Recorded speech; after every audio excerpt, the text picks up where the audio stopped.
I'm a PhD researcher at the University of Mons, Faculty of Architecture and Urban Planning.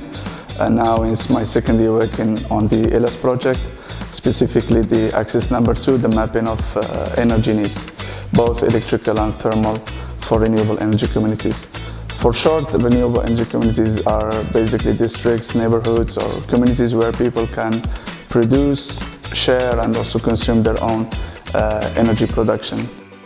The mapping of energy needs is essential because it's important to establish renewable energy communities that are both energy efficient and, in my task, to be well adapted to architectural and urban contexts existing.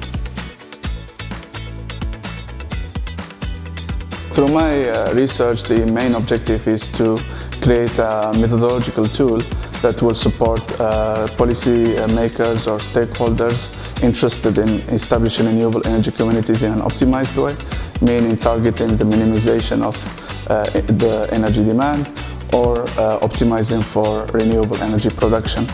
And this both can be done simultaneously as well, and this could be applied for new buildings in renewable energy communities or for existing buildings where there is a lot of inefficient building stock. So renewable energy communities can be a way to decarbonize the buildings and ultimately be a lever for green energy transition.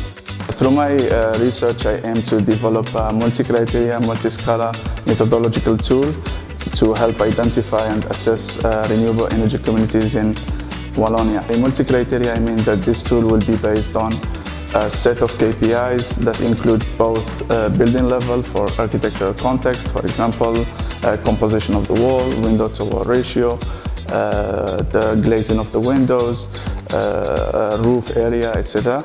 And for larger context or urban context, we can use some other KPIs, for example, the KPIs that would define the interactions between these buildings. For example, shading effect, we can say the building density and other similar factors. And both of these factors can influence, as I mentioned, the energy demand and the energy production at different levels. And by multi-scalar, I mean that the renewable energy communities can have different or varying spatial configurations. It can start with the smallest scale, which is a renewable self-consumer, passing to two buildings sharing energy between them, referred to as peer-to-peer energy trading, and then even larger to a multi-apartment building.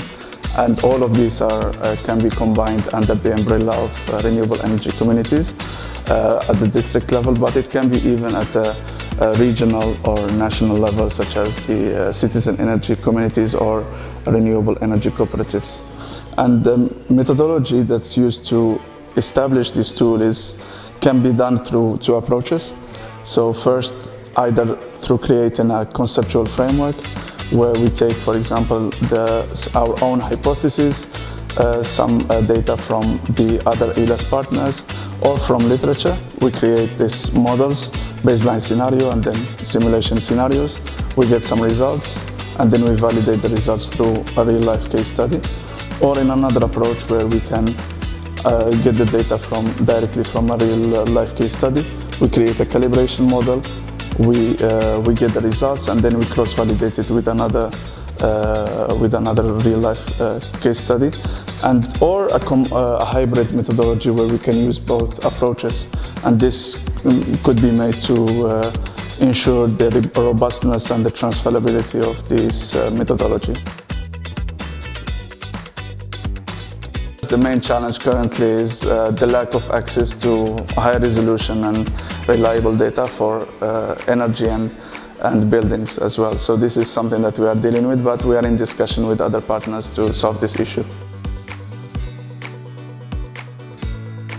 Within the ILES project, currently we are collaborating with different partners from private and public sector. For example, the ULIES, Multitel, Buildwise, and Sinairo as the leader of this work package.